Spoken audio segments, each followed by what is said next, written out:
Students, हम लोगों ने पहले लेक्चर में लेसन 1 के सेट के बारे में अध्ययन किया था। समुच्चय, समुच्चय के प्रकार, उपसमुच्चय, उचित उपसमुच्चय और उससे रिलेटेड कुछ अन्य बातों के बारे में हम लोगों ने अध्ययन किया था। आज हम लोग अंतराल के बारे में पढ़ेंगे। अंतराल यानी कि इंटरवल। अंतराल अपने शाब्दिक विश्लेषण से ही बताता है अंतराल, कुछ संख्याओं के बीच का अंतर। तो इसके बारे में जानने के लिए हम लोग इसके प्रकार पर विस्तृत चर्चा करेंगे। ये स्टूडेंट्स मुख्यतः 2 प्रकार का होता है।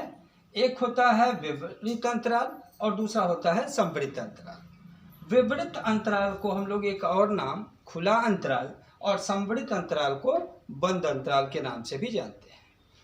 विवृत अंतराल को इंग्लिश में ओपन इंटरवल और संवृत अंतराल को क्लोज्ड इंटरवल के नाम से जानते हैं। स्टूडेंट्स, अभी हमको अध्ययन करना है पहले विवृत अंतराल के बारे में। विवृत अंतराल क्या है? यदि कोई 2 वास्तविक संख्याएं a और b इस प्रकार हो कि a b से छोटा हो, तो स्टूडेंट्स a और b के बीच के सभी संख्याओं के समुच्चय को हम a और b का विवृत अंतराल यानी ओपन इंटरवल कहते हैं और इसे हम छोटे कोष्टक a, b अथवा इस प्रकार के सिंबॉलिक द्वारा हम लोग रिप्रेजेंट करते हैं। आप एक बार फिर से देख लें स्टूडेंट्स, अगर a छोटा है b बड़ा है, ये दोनों वास्तविक संख्या हैं, तो a से b के बीच की सभी वास्तविक संख्याओं के समुच्चय को हम a और b का ओपन इंटरवल कहते हैं और इसे इस प्रकार व्यक्त करते हैं। मतलब आपने समझ लिया होगा स्टूडेंट्स। अगर हम किसी संख्या रेखा की बात करें, मान लीजिए सपोज करिए ये एक कोई संख्या a है और ये b है। स्वाभाविक है, अगर ये वास्तविक संख्या है और ये छोटी ये बड़ी है तो संख्या रेखा पर ये बाईं ओर और ये दाईं ओर आएगी। अगर हम a और b के ओपन इंटरवल की बात करते हैं तो एग्जैक्टली a और एग्जैक्टली b को छोड़ दिया जाएगा। शेष को हम इस प्रकार व्यक्त कर देंगे, यानी a से जस्ट आफ्टर और b से जस्ट बिफोर की जितनी रियल नंबर होंगे उन सभी रियल नंबर का जो सेट होगा स्टूडेंट्स वो कहलाएगा a और b का विपरीत अंतराल, खुला अंतराल या ओपन इंटरवल कहलाएगा। मुझे नहीं लगता आपको कोई संदेह रह गया होगा। जैसे अगर हम इसको कहें कि इसको सेट बिल्डर फॉर्म, समुच्चय निर्माण विधि में व्यक्त करिए, तो स्टूडेंट्स हम इसको ऐसे कहते हैं यक्स से बना समुच्चय। जबकि यक्स क्या है? कोई आर्बिट्रेरी एलिमेंट है। कैसा है? a से बड़ा है और b से छोटा है और x belongs to r। Students आप इसको देखिए और जो मैंने बताया आपको उसको समझने का प्रयास करिए। a और b का जो ओपन इंटरवल होगा स्टूडेंट्स वो ऐसे सभी वास्तविक संख्याओं का समुच्चय होगा जो a से बड़े हों और b से छोटे हों। ये हो गया किस प्रकार का निरूपण? समुच्चय निर्माण विधि में निरूपण। और ये क्या था? रोस्टर। यानी चूंकि हम पढ़ चुके हैं पहले से भी कि अगर हम a और b के कुछ तत्वों के रूप में हम इसको प्रदर्शित करना चाहें स्टूडेंट्स, तो हम जानते हैं कि इसमें तत्वों के रूप में निरूपित करना संभव नहीं होगा। इसी कारण हम इसे इस प्रकार के संकेत द्वारा व्यक्त करते हैं। इसकी संख्या रेखा पर निरूपण मैंने स्टूडेंट्स आपको ये दिखाई। अगर आपने ये समझ लिया तो इसके बारे में जानना बहुत ही आसान हो जाएगा। जहाँ मैंने इसमें कहा कि a और b के बीच, यहाँ मुझे केवल इतना ही कहना होगा a से b तक। यानी ये अगर मैंने सिंबल बना दिया स्टूडेंट्स तो ये हो जाएगा a और b के बीच का क्या, कौन सा अंतराल? संवृत अंतराल। यानी इसकी डेफिनेशन एकदम इसी से मिली जुली कुछ है। यदि a और b 2 वास्तविक संख्याएं हों और a b से छोटा हो तो a से b तक, इसमें मैंने कहा था स्टूडेंट्स a से b के बीच, और यहाँ कह रहे हैं a से b तक। a से b तक के सभी वास्तविक संख्याओं का समुच्चय जो होगा वो a और b का संवृत अंतराल कहलाएगा। अब सवाल ये है कि अगर इसका संख्या रेखा पर हम निरूपित करें तो एग्जैक्टली ए और बी को भी रंग दिया जाएगा। स्टूडेंट्स आप समझ रहे होंगे, ए से बी तक की संख्याओं को संख्या रेखा पर मैंने निरूपित किया है। तो मुझे लगता है स्टूडेंट्स आपने विपरीत अंतराल और संवृत्त अंतराल ठीक से समझ लिया होगा। कई बार हम लोगों को इन्हीं दोनों से रिलेटेड कुछ और टॉपिक देखने को मिलते हैं, जैसे हम अर्ध खुला कह लें, सेमी ओपन। सेमी ओपन का स्टूडेंट्स मतलब होता है कि ए शामिल नहीं है, यानी कि उस संग्रह में एग्जैक्टली ए को शामिल नहीं किया गया है, परंतु बी शामिल है। ये सब सेमी ओपन हो गया। बी पर क्लोज है, देखिए आप, ए से बड़ा परंतु बी तक के सभी वास्तविक संख्याओं के संग्रह को हम अर्ध खुला semi open interval A to B कहेंगे। और यही चीज अगर स्टूडेंट्स इधर हो जाए और ये हो जाए तो इसको हम सेमी क्लोज्ड कह देंगे। आप समझ गए होंगे कि अब यहाँ ए शामिल है परंतु बी शामिल नहीं है। और संख्या रेखा पर अगर इसका निरूपण करें स्टूडेंट्स तो एग्जैक्टली बी को छोड़ देंगे, ए को ले लिया मैंने, बी को छोड़ दिया। स्टूडेंट्स यहाँ कोई डाउट नहीं होगा। विपरीत अंतराल आपने देखा, संवृत्त अंतराल देखा, सेमी ओपन देखा, सेमी क्लोज्ड देख लिया। अब हम देखेंगे स्टूडेंट्स अंतराल की लंबाई, यानी कि length of interval. Length of interval क्या होगा स्टूडेंट्स? लंबाई।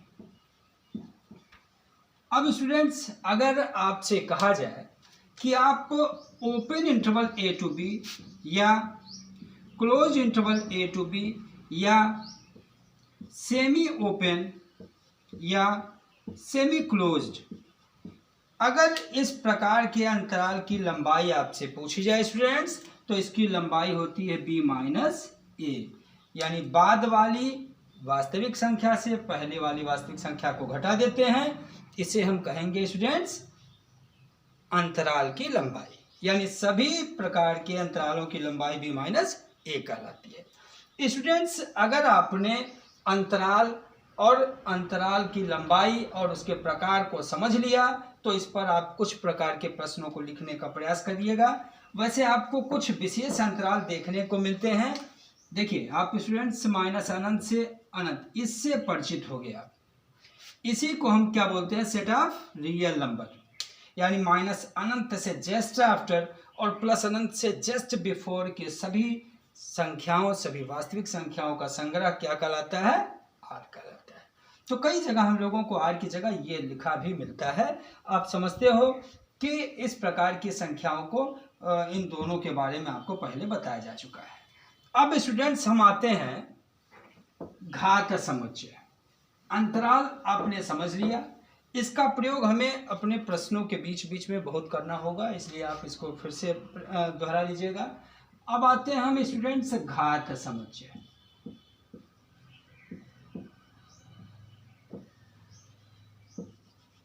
यानी कि पावर सेट।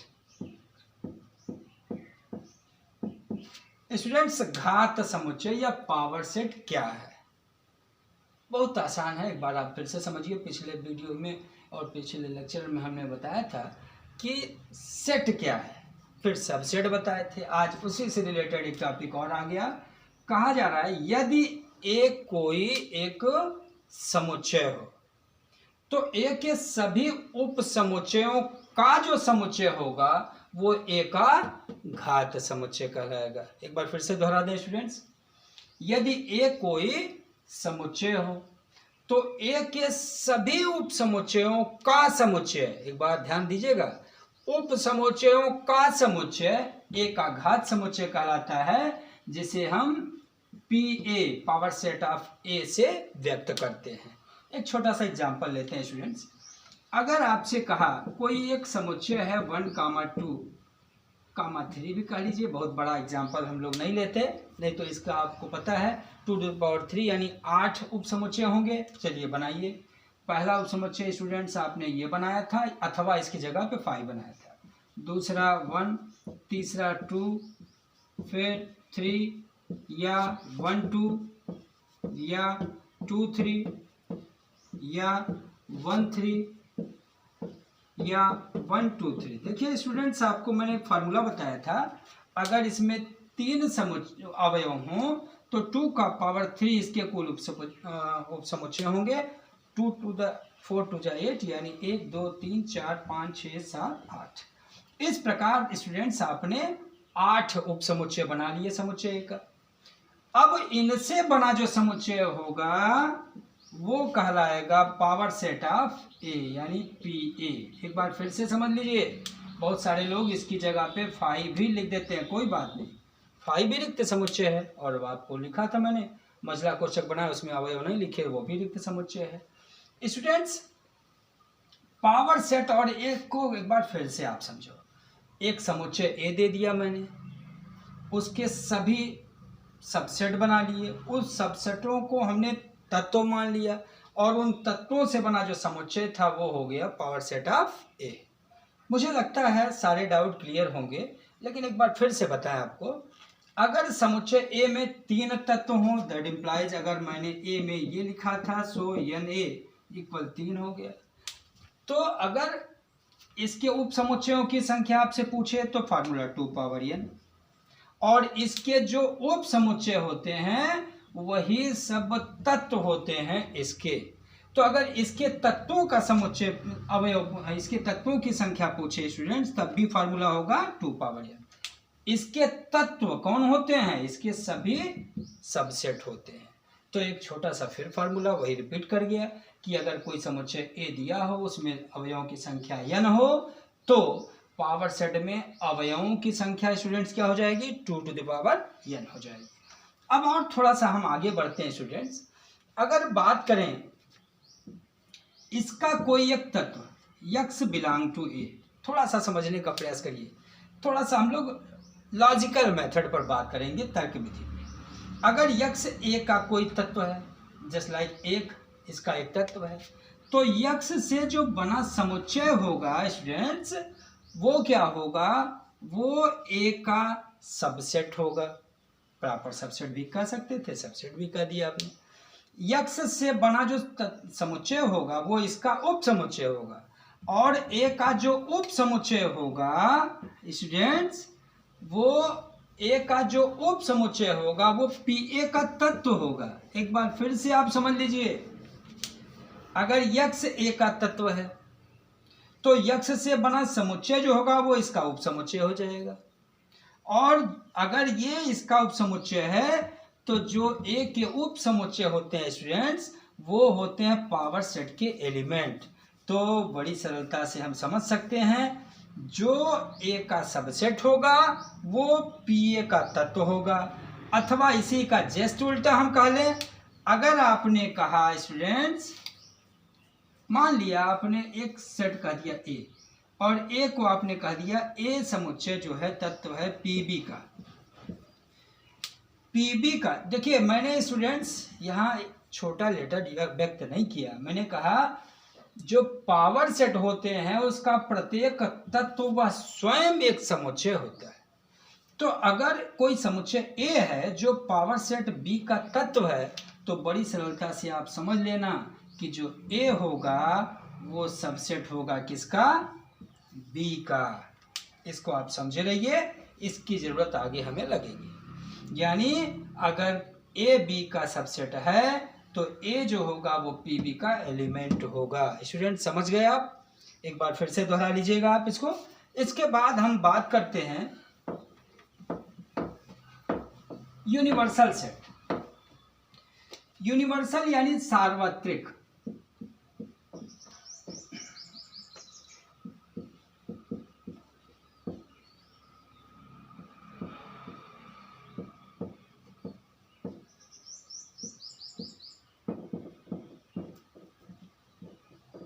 यूनिवर्सल सेट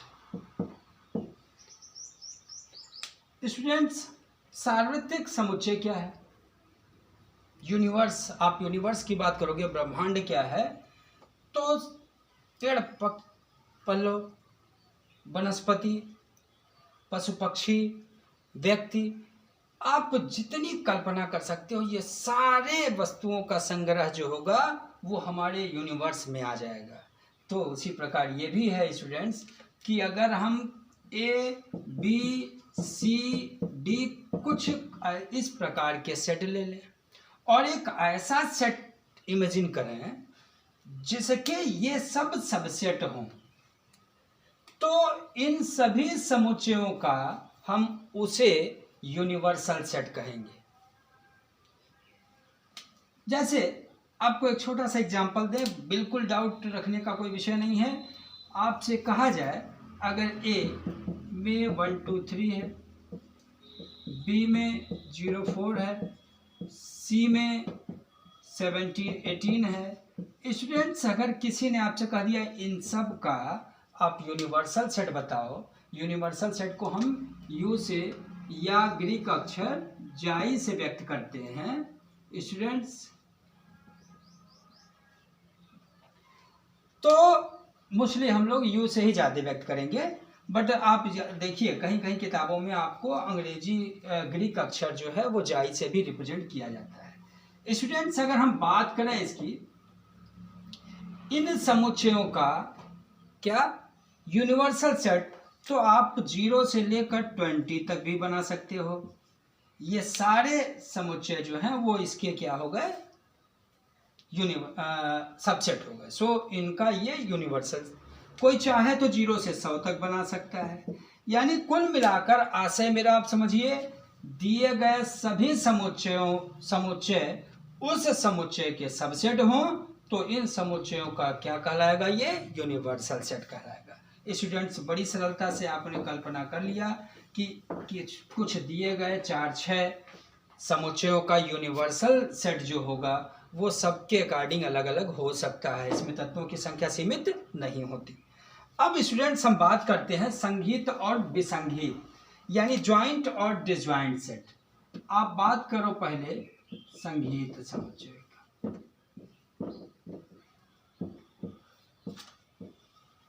इसको हम लोग ज्वाइंट सेट कहते हैं।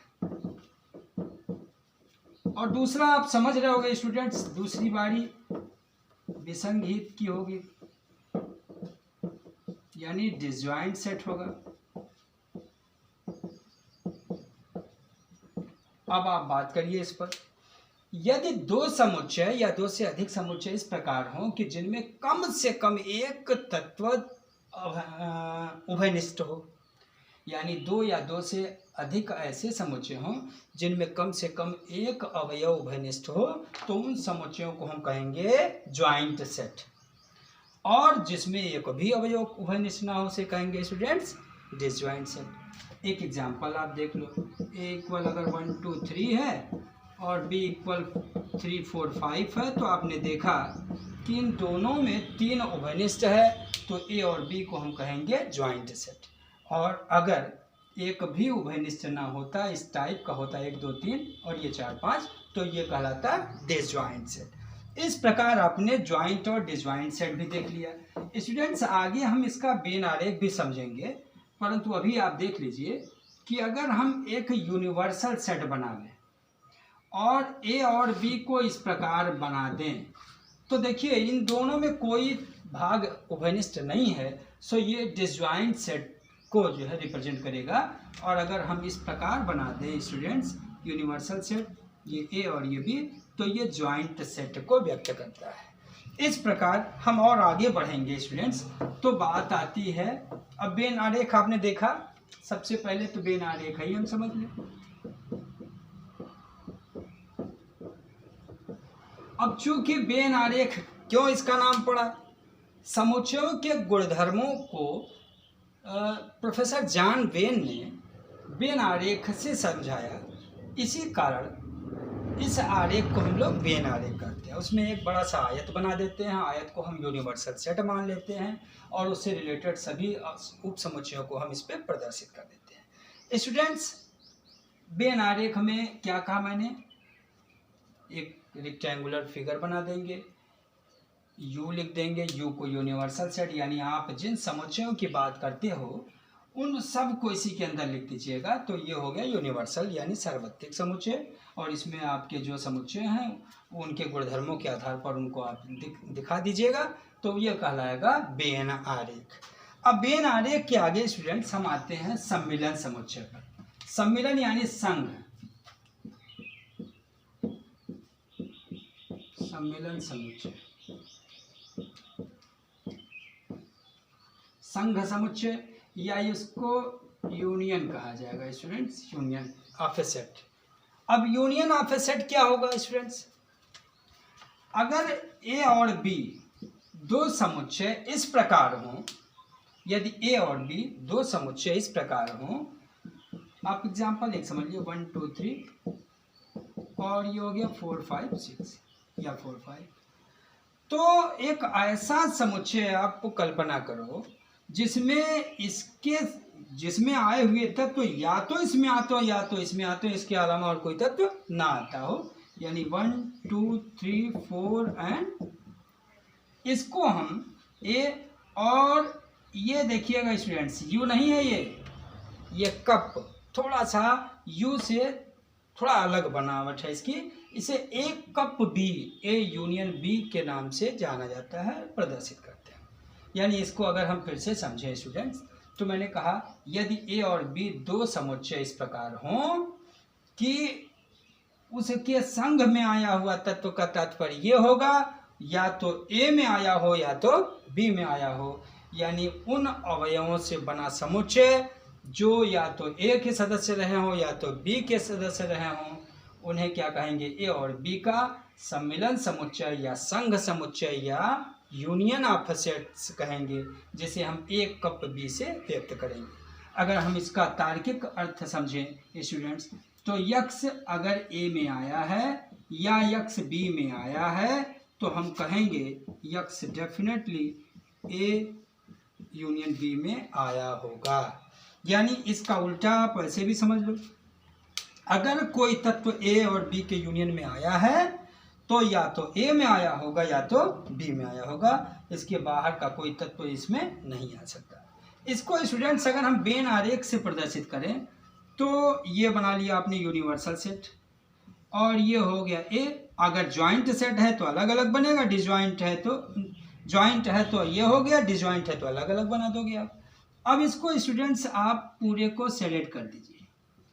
आप जितना भी आपने छायांकित किया है, अगर आप इसको समझोगे तो देखिए वो घिरा हुआ हिस्सा या शेडेड पोर्शन या तो ए का हिस्सा है या तो बी का है या तो दोनों में है, लेकिन कोई भी ऐसा हिस्सा नहीं है जो इसके बाहर है। सो हम कहेंगे छायांकित भाग ए यूनियन बी है। स्टूडेंट्स इसके एग्जाम्पल मैंने आपको दे रखे हैं, आपने समझ लिया होगा। अब हम बहुत ही महत्वपूर्ण निष्कर्ष पर पहुंचे कि यूनियन के जो गुणधर्म होते हैं वो हम आपको बताने जा रहे हैं।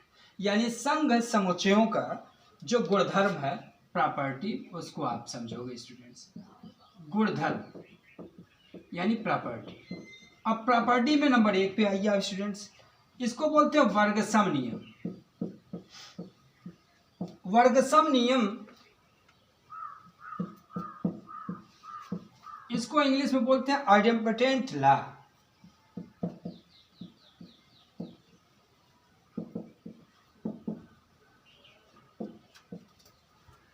स्टूडेंट्स वर्गसम नियम क्या है? वर्गसम नियम सीधी सी बात है, अगर ए यूनियन ए की बात करें तो स्टूडेंट्स इसे कहते हैं हम ए। यानी अगर यूनियन का वर्गसम नियम आपसे पूछे तो आप कहोगे कि नहीं, दो समुच्चय अगर दोनों एक ही समुच्चय हो तो उनका सम्मिलन समुच्चय स्वयं ए ही होगा। अब आइए हम इसको थोड़ा सा प्रूव करके दिखा दें स्टूडेंट्स। देखिए एक चीज़ इसके पहले आपको जानना पड़ेगा कि नहीं, दो समुच्चयों को बराबर दिखाने के लिए मैंने कहा था समान समुच्चय वो होते हैं कि यदि ए के सारे तत्व बी में आए और बी के सारे तत्व ए में आए। यानी ए को अगर हम बी का सबसेट दिखा लें स्टूडेंट्स और बी को ए का सबसेट दिखा लें तो इन दोनों तर्कों से हम कह सकते हैं ए बी के बराबर होगा। आइए स्टूडेंट्स जरा हम आइडेम्पोटेंट लॉ प्रूव करके देखें। यानी हमको ये प्रूव करना है ये। तो हमने क्या किया, इसका एक सामान्य तरीका, हम मान लेते हैं यक्स कोई ए यूनियन ए का तत्व है। अब ए यूनियन ए का तत्व था तो स्टूडेंट्स अभी मैंने सम्मिलन समुच्चय की प्रॉपर्टी बताई है, यक्स या तो इसमें होगा और या यक्स इसमें होगा। और ये आप देखोगे तो देख रहे हो दोनों एक ही चीज़ है, इसका मतलब यक्स ए में है। और मैंने आपसे कहा था जो जो तत्व इसमें हैं अगर वो सारे तत्व इसमें हों तो ये इसका सबसेट कहला होगा, यानी A union A is subset of A, ये आपने कह दिया फर्स्ट। जस्ट इसी का उल्टा अगर हम मान लें कि अगर यक्स कोई एक तत्व ए का है, इधर से शुरू करते हैं, एक बार इधर से चले थे एक बार इधर से चले थे, इसको इसका सबसेट दिखाएं, अब हम इसको इसका सबसेट दिखाएंगे। अगर यक्स स्टूडेंट्स ए में हो, इसका अर्थ आप जानते हो, हम कहना चाहें तो कह सकते हैं यक्स ए में है या यक्स ए में है, और चाहें तो एक आध बार और स्टूडेंट्स कह दें या यक्स ए में है और या यक्स ए में है। और इसका अर्थ आपने सम्मिलन में देखा था, यक्स ए यूनियन ए में है, इसका मतलब क्या हुआ, जो तत्व आपने ए में माना हमने प्रूव करके दिखाया कि वो ए यूनियन ए में भी है, सो ए क्या होगा, ए यूनियन ए का भी सबसेट होगा। इसका मतलब ये था स्टूडेंट्स, आप देखो ये इसका सबसेट है फर्स्ट में और सेकंड में ये इसका सबसेट हो गया। इसका मतलब अगर हम फ्रॉम फर्स्ट एंड सेकंड की बात करें स्टूडेंट्स, तो इसका मतलब A union A is equal to A. इसी को वो कहते हैं वर्गसम नियम। कुछ स्टूडेंट्स हम आपको होमवर्क देते हैं, वो आप पूरा करोगे। पहला आपको वर्गसम नियम मैंने बताया है गुणधर्म में, दूसरा होगा क्रम विनिमय नियम।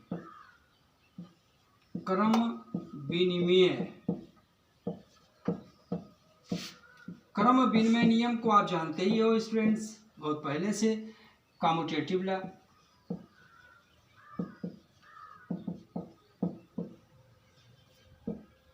यानी A union B is equal to B union A. और ऐसे ही आपको तत्समक नियम, तत्समक